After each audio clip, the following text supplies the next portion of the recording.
is an epigeneticist. That is okay.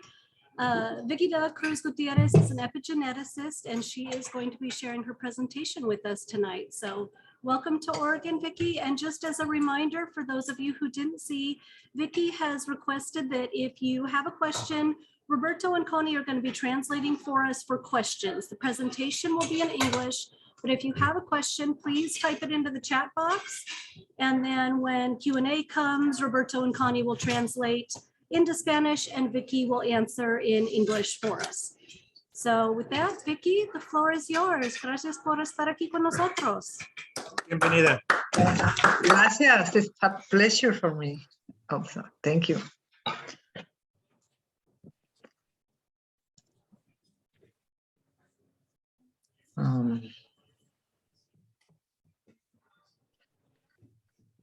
Okay.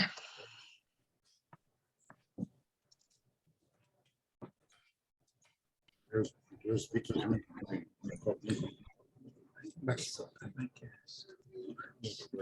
If you hear somebody at the doorbell, will you put them in? Thank you. Yeah.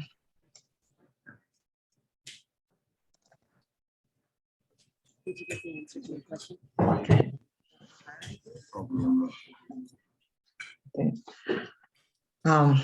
Hi, everybody. Welcome to this webinar. I am happy to spend with you a few minutes to talk about epigenetics. I want to thank Heather for sharing this epigenetics presentation with you.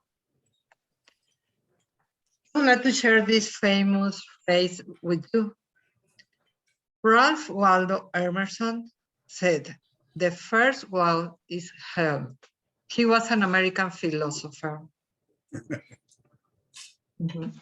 I ask you a relevant question today. How healthy are you? Treating a chronic disease or enjoying of a total health?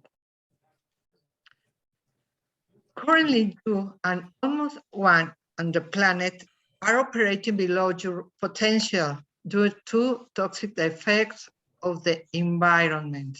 That's so, sadly.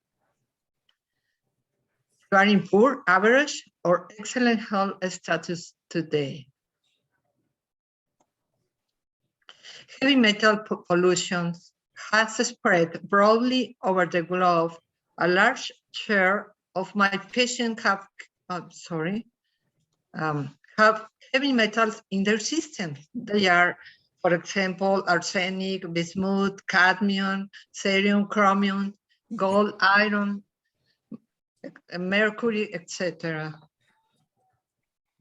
Some of the heavy metal sources are, for example, we can see in the graph, they came from the soil pollution, for example, from the industrial discharges,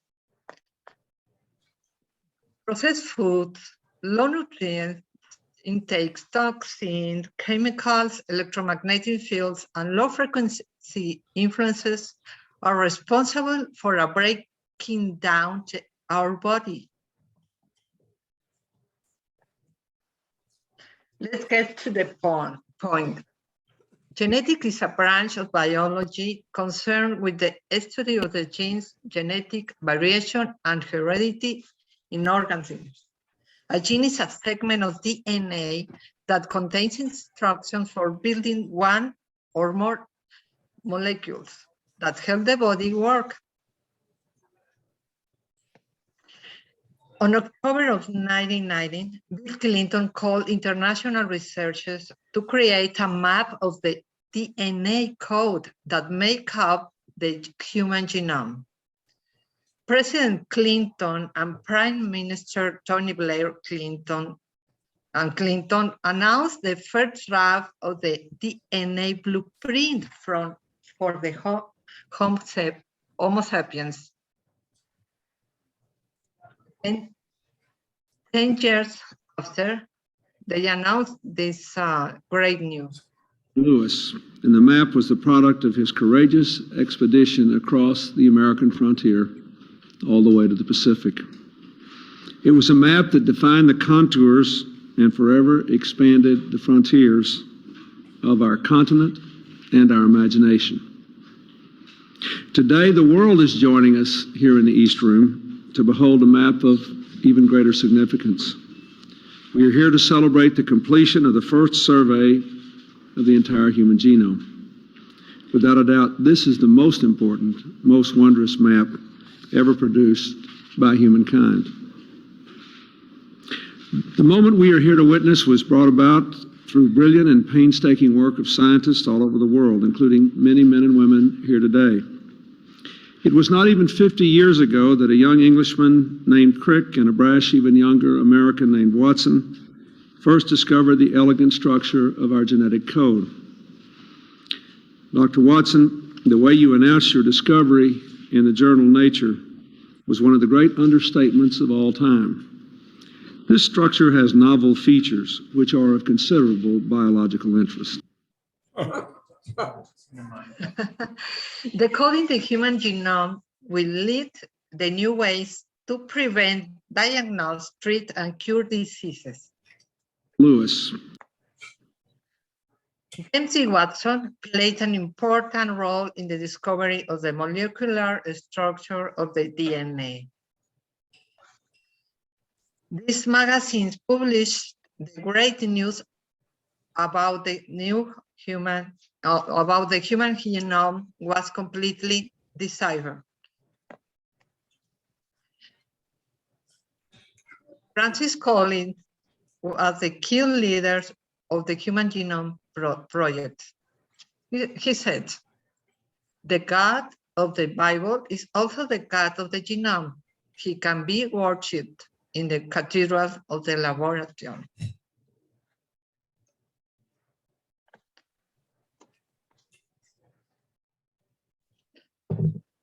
Epigenetics is the study of how your environment and behaviors can cause changes in your gene functions. The important part is not in the gene, Right. but in the expressions. The great news is about that the epigenetics has discovered that out of the 98% of our genetic expression influence our healthy and environment under our health, and is under 98% in control with this discovery.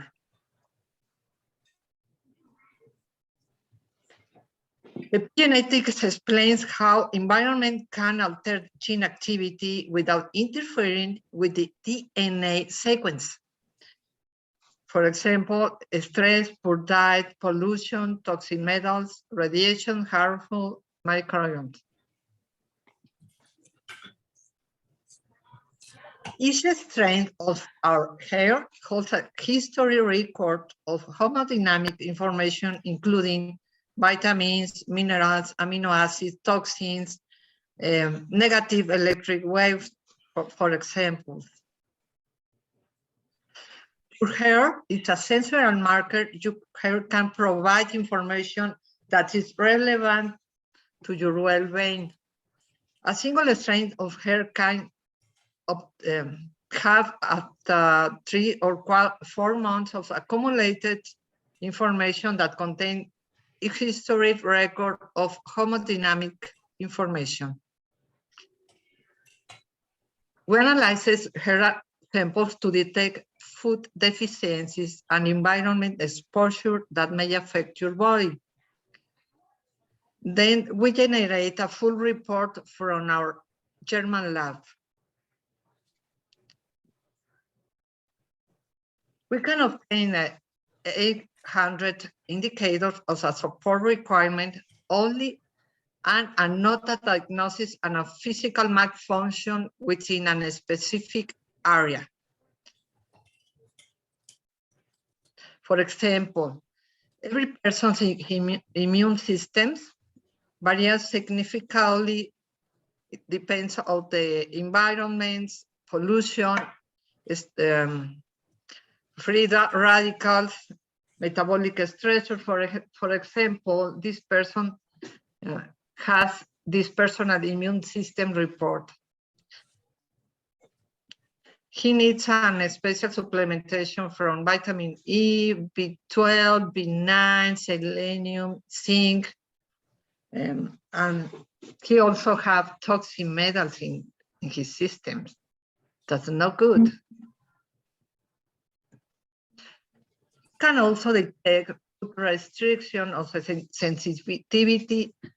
For example, no papaya, no cucumber, kidney beans, mango, salt, dates. This person cannot eat this food in at least 3 months. We can also detect food additives. And it's so simple to take the sample. You can see this in this video.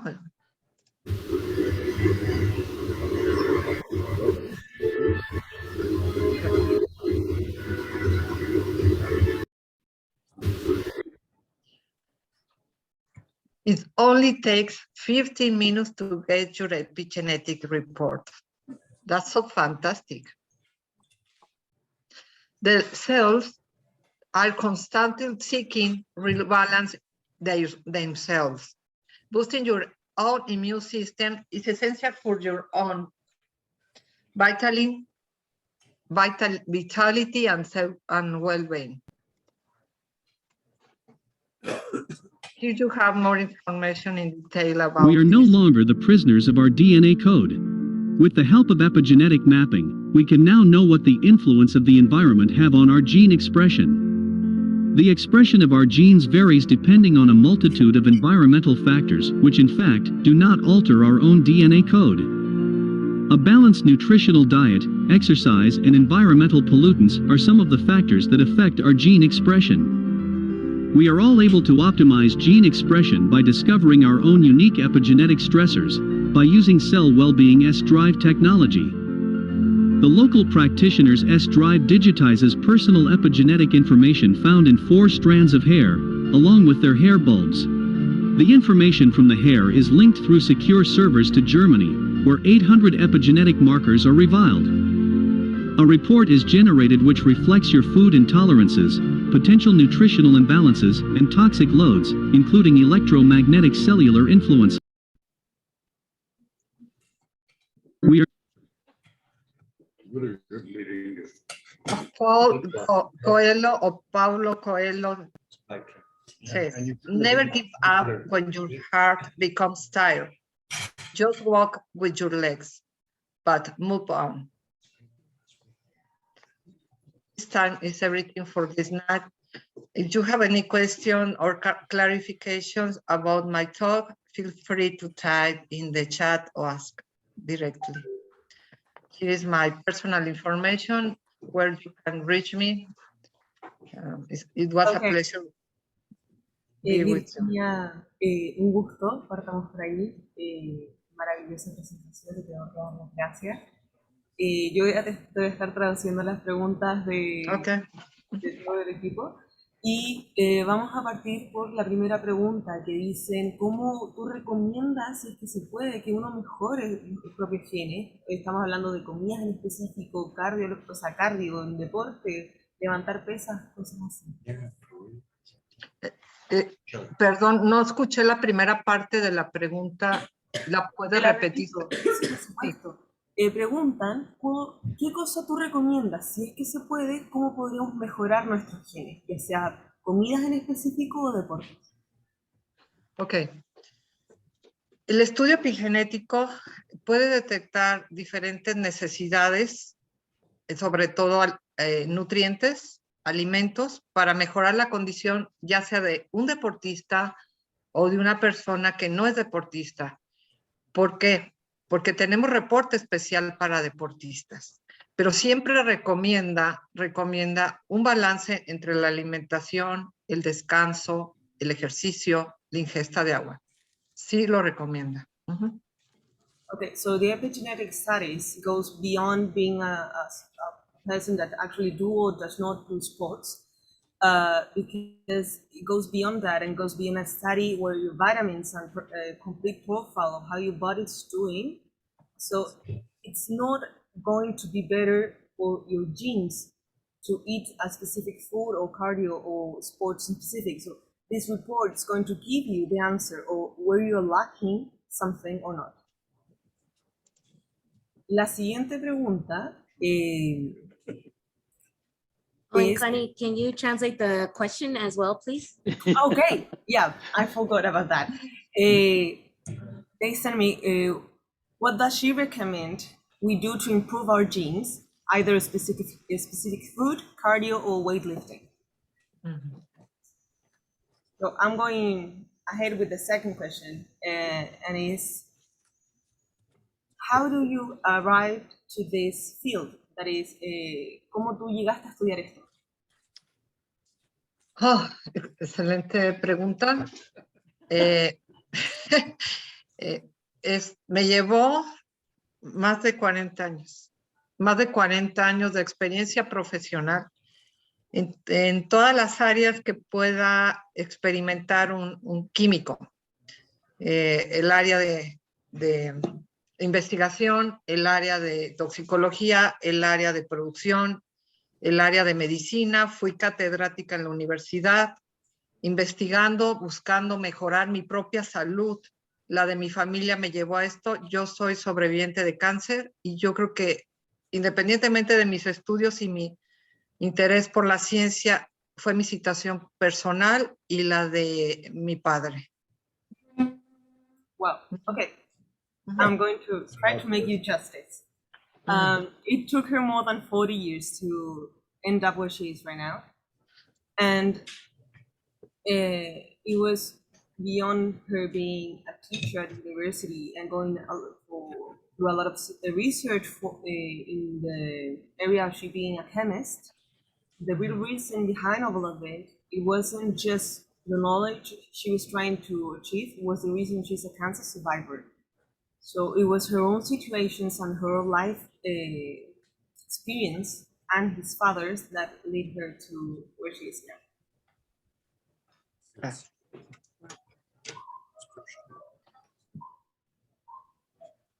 Yasmin?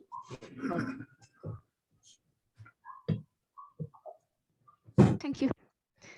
Virginia, mucho gusto. Mucho gusto. Una pregunta, no sé si va directamente asociado a la epigenética, pero sí he leído que los pensamientos desencadenan una serie de procesos químicos en el organismo. Entonces, si una rama es positiva, o sea, pensamientos positivos llevan a hormonas positivas, por así decirlo, y en lo contrario, cuando es negativo, genera cortisol y ataca al organismo. Ello está relacionado a esta área porque es un tema del pensar, del sentir. Y entonces, no sé si has visto algo sobre eso. ¿Quieren traducir primero la pregunta? Gracias. Jasmine is asking whether or not the happy thoughts actually can lead to the area we're talking about in epigenetics, that are they actually a factor that can determine our health in a molecular level? La respuesta es sí, definitivamente sí. De hecho, el estudio detecta cómo la influencia emocional impacta en la salud, porque somos seres emocionalmente biológicos y normalmente podemos, dependiendo de nuestras emociones, secretar cortisoles o serotoninas o endorfinas. Pero sí detecta en más o menos un 30% de los pacientes que existe un problema emocional que está estresando, por ejemplo, su sistema suprarrenal. Ok, me pillaste con el suprarrenal, no sé cómo se dice, pero lo voy a buscar para... Yo te ayudo con eso, Okay. con la última parte. 100% the thoughts affects the body in terms of whether or not we are composed as a thinking being, as an emotional being. So starting by cortisol, serotonin, and endorphins. They affect constantly our state of mind and our state of being in terms of our health. And that affects directly to this map and pattern of our bodies. And it affects directly cause, el nombre de la palabra que no me sé, papá, por favor. Adrenal. Part of our body. Adrenal. Adrenal. Sorry. Adrenal.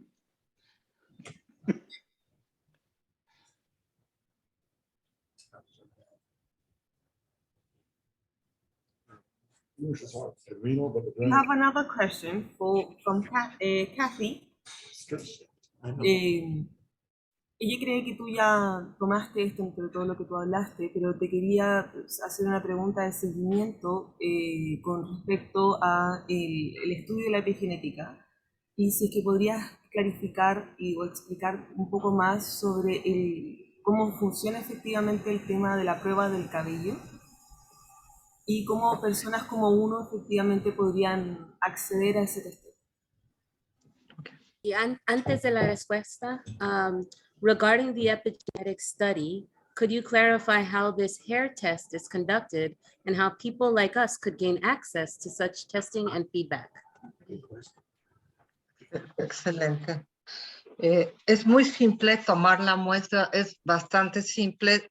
Bueno, lo voy a demostrar en mí. Vamos a tomar de 4 a 6 hebras de cabello.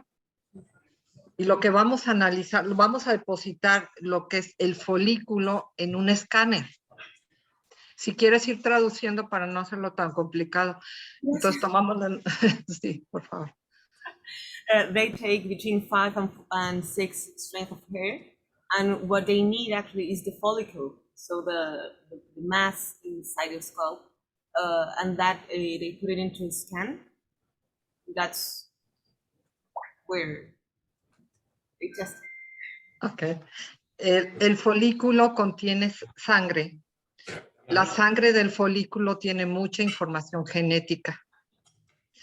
Y entonces en ese escáner se va a decodificar la información genética y se va a enviar al laboratorio de Alemania por ondas de frecuencia. The reason they take the follicles is because the follicles in the scalp has blood in it that helps to decode and verify all the information. So they take the information from the blood from the follicle in your scalp and take it into the lab in the scanner and to a lab in Germany. Okay. Cuando llega al laboratorio de Alemania, en sus sistemas de cómputo, ellos decodifican de acuerdo a la información genética y emiten un reporte de 37 páginas. Ese reporte es enviado al paciente inmediatamente y a mí. So as soon as the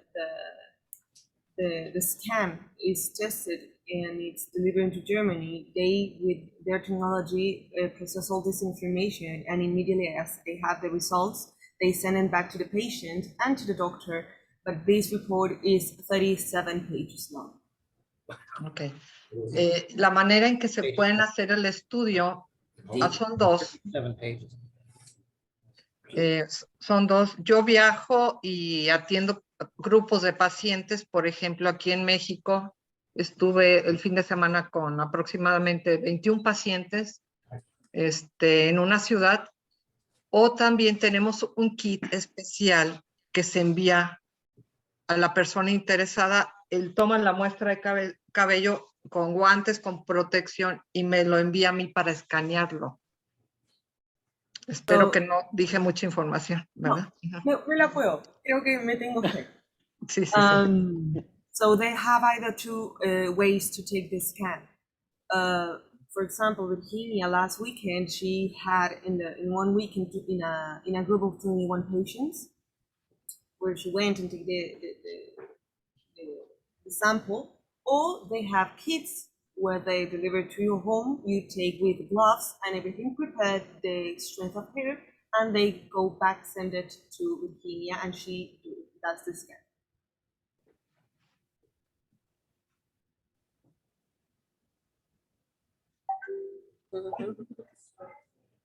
And we have a question. Is it time for the next question? Yes. Okay, Emily. Hola, gracias por la presentación. Quería preguntar, me interesa mucho la intersección entre la epigenética y el embarazo. No sé si has sido unos estudios sobre el embarazo y cómo se afectan las acciones de la mamá entre, sí, todas cosas del bebé. Si puedes hablar sobre eso, gracias. Claro, con mucho gusto. Oh, disculpe un momento, por favor. Sí. We're just asking about the intersection between genetics and pregnancy and the impact of genetics on the behavior of a pregnant mother. Es una pregunta muy interesante y que yo recomiendo que antes de embarazarse se realicen un estudio epigenético para que hereden al bebé la salud. Salud porque podemos detectar metales pesados en la futura mamá. Podemos detectar deficiencia, por ejemplo, de omega 3, que es muy importante para la salud cerebral del bebé. Es un ejemplo. Podemos detectar radiaciones y podemos detectar toxinas que pueden afectar en la formación y salud futura del bebé. Okay. Virginia truly recommends the testing in epigenetics before the pregnancy because they can catch deficits either in vitamins or presence of heavy metals in the mother beforehand, before the pregnancy. So they can treat things before they happened, and she is consistent into he's insistent that the child inherits health from the mother. So in order to avoid trespassing these heavy metals or toxins into the baby. Correct. Those are whether you're pregnant or not. Okay, we have time for one last question if there is one. Yes, we have one question. Would you mind coming closer? Okay. What's the difference between getting a follicle test? What's the difference between getting a follicle test and a saliva test?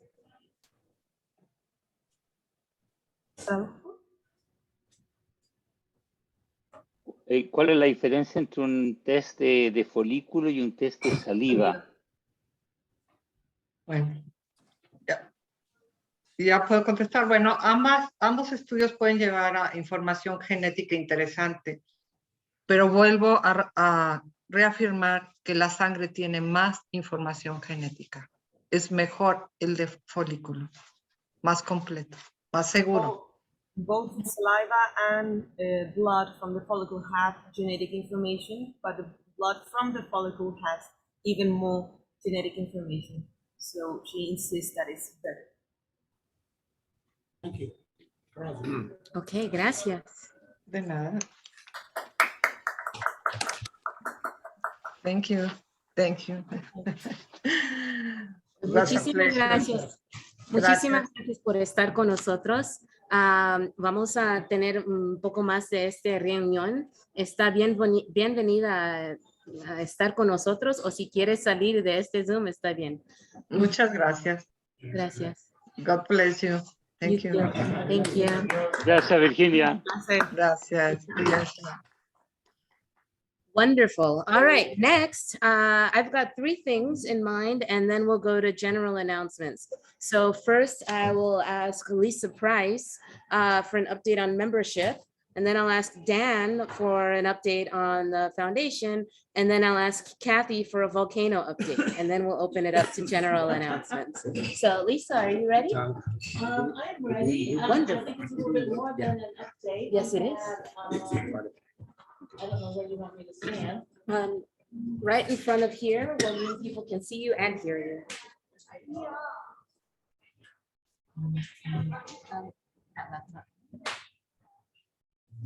How about, is it here, Jessica? Yes. Okay. So we have a little bit more than an update today. We have someone who is joining us with a blue badge today. And what I would like to do is I would like to bring Cheryl over so you can see her. Cheryl Ernst. And so I will sort of read our traditional ceremony. I didn't have time to memorize it all. That's quite a little bit. So Cheryl Ernst, today it is my honor to present to you the blue membership badge, symbolizing that you have completed all of the requirements to become a full-fledged member of Metro Rotary, with all the rights and privileges and responsibilities that come with that title. You now join more than 1.2 million Rotarians in almost 200 countries worldwide, with a vision and a commitment to service above self. You also join fellow Rotarians such as Roger Wright, who has been a member since 1983, the year of our club's inception. He, other members of this club, and you, our newest Blue Badge member, will continue to embody Rotary service and principles in our community and the world. You are joining countless individuals who drive with drive and passion, and a passion to make this world a better place. Whether you contribute to the Rotary Foundation, clean up the Amazon, engage and participate in fundraisers, or do work for the board, or on committees, such as being on the membership committee. All of those fulfill the model, service above self. Whether you take part in our social activities, are an active member in the program committee, fill a leadership role, all of those are important. And as noted, service above self. Dr. Crawford McCullough, the 11th president of Rotary International from Ontario, Canada, said in 1921, there is nothing intangible about Rotary. It is reality itself. To give is to receive. To lose oneself is to find oneself. To be happy is to serve. These are old truths for the individual and the mass. Whether application be in the exchange of goods, toil, knowledge, or love. You are now a full participating and active member in this organization. And it is our privilege to welcome you into permanent membership of the Eugene Metropolitan Rotary Club. Everyone, please stand and welcome Cheryl to our club.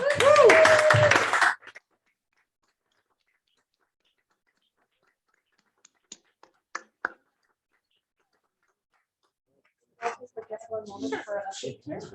On your first night, right? The imaginary blue badge. I'm the only one on this here. Okay, 1, 2, 3.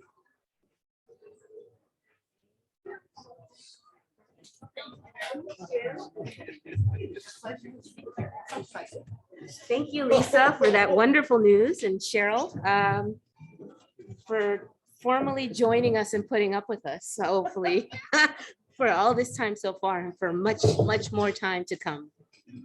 All right, and next we'll have Dan with the foundation update. I like to keep it a bit mysterious, and I just say updates for each person's announcement. Can I have you come on this side so that you can be seen, please?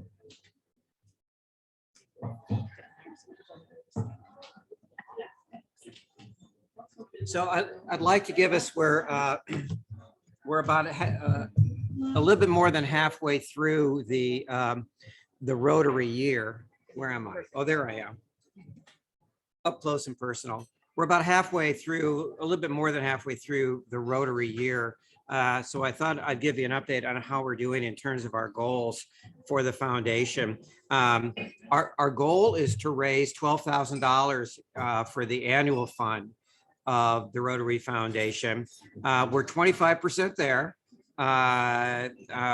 We've raised $3,000. Typically, we do better towards the end of the year. I think the end, the tax year and the calendar year sometimes drives some of our giving. So so usually our giving is weighted a little bit more later in the year. I want to encourage us to try and get up to speed a little bit sooner this year, perhaps. One really good statistic that bodes well for us, and it has for several years now, is that 70% of Eugene Metro members have registered online accounts with the Rotary Foundation, which means that they have given, and many of those that have given through automatic deposits on a monthly basis, which is the most effective and also the least painful way to make contributions. So we have a good percentage of people in that category. As for perspective, in terms of District 5110, only about 51% of members across the entire district have registered online accounts with the foundation. So we're doing about 20% better than the district as a whole. So that's good. But we still have a long way to go in terms of reaching our $12,000 goal, which is, by the way, that goal is just a little bit up of an uptick from last year, because last year we had just a stellar achievement in terms of foundation giving. One of the people that we want to recognize this evening in helping us get to those goals over the years and helping us in getting to our goal for this year has reached a new level of giving status vis-a-vis the Paul being a Paul Harris Fellow. And I'll give you just a clue on who this might be. This is a person who, you know, a lot of us give automatic deposits. I'm not sure, but I'm suspecting this is one member that gives to the foundation whenever he shoots a golf score his age. And as a matter of fact, I wonder if he even golfs just so he can give to the foundation. I don't know if that's his motivation or not, but he shoots his age pretty regularly. So, so right, exactly. So of course I'm talking about the one of the people in the club, that when I think of the foundation, I think of Dale. So Dale, this evening we want to thank you for your generosity and support for the work of Rotary, because I know you know that every dollar that we give to the foundation does come back to the district and is used for projects that we support in this club in a very real, tangible way. But you know, Dale not only has reached the Paul Harris Fellow status, he's not only reached it once, he's not only once plus one, he's not only once plus two, he's actually now reached Paul Harris Fellowship membership plus 3. And so the other reason why he golfs is so he can put on his bag this new piece of jewelry, his new Paul Harris Fellow pen with the 3 blue stars. And I suspect this will go on his golf bag, and he'll shoot even better in the future as a result. So again, Dale, pardon me? He's gonna have to carry it. He's gonna have to carry it. Yeah, it's pretty heavy. It's pretty heavy. You might have to get a cart in order to handle this pen. But anyway, Dale, thank you very much for your long-term support for the foundation. It means a lot to the club. It means a lot for all the people that benefit from our project. So let's hear it for Dale. Thanks, Dan. Thank you, Dale. Thank you for that, Dan. It's wonderful in these times of turmoil to get another round of good and positive news. And for our third update, I'll turn it to Kathy for what I'll just call a volcano update. Okay, thanks, Jessica.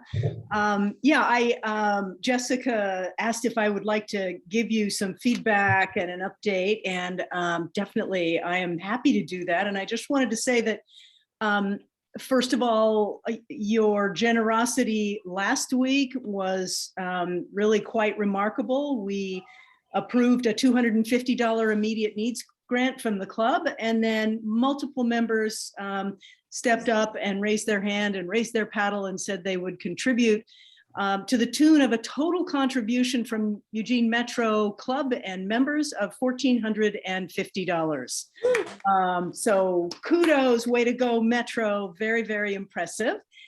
In addition to that, I wanted to say, well, actually we had a couple of visiting Rotarians, one of Heather's friends from, I want to say, Kentucky or Tennessee, who was actually part of that contribution. But we also had Rob Thurston from Corvallis Rotary Club, who was here because he was interested in hearing our speaker last week about collaboration in Mexico. And Rob went back to his club and to his board, and I'm really pleased to report that his club has raised an additional $1,200 to contribute to the Tongan relief effort. And just to remind you all, January 15th was a massive volcano eruption, only about 40 miles from the tiny island kingdom of Tonga. Our colleagues and friends in northern New Zealand, the Club of Kati Kati, New Zealand, reported that it's believed that the eruption was about twice the magnitude of the St. Helens eruption. For any of you who were here in 1980, when that happened, I mean, this was up in the state of Washington. For those of us who were right here in Oregon, the ash fallout was pretty remarkable. So you can imagine what it would be in Tonga if you were only 40 miles away from this huge volcanic eruption. In addition to the tsunami, there was major wave damage to the island. So anyway, I just wanted to say, combined Eugene Metro, Corvallis Rotary, and Friends was $2,650. And I would like to add that our friends in New Zealand have told us that there have been container loads of emergency supplies, food, water, shelter, emergency shelter kits on their way. And some of those have already arrived in New Zealand. And our contributions will go to the continued support of our friends in Tonga, because the impact, of course, on both food and water supply will be long-term, major significant damage to crops and trees and groundwater. So anyway, thank you all so much for your generosity. Very, very grateful, as I know our Tongan friends are.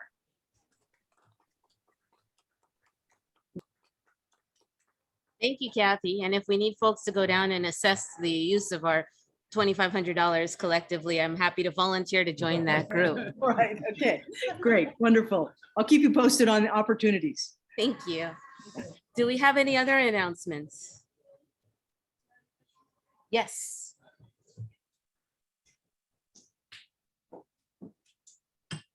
Thank you. So I just wanted to make a request to see if anyone, this is sort of an addendum to membership, if anyone would be interested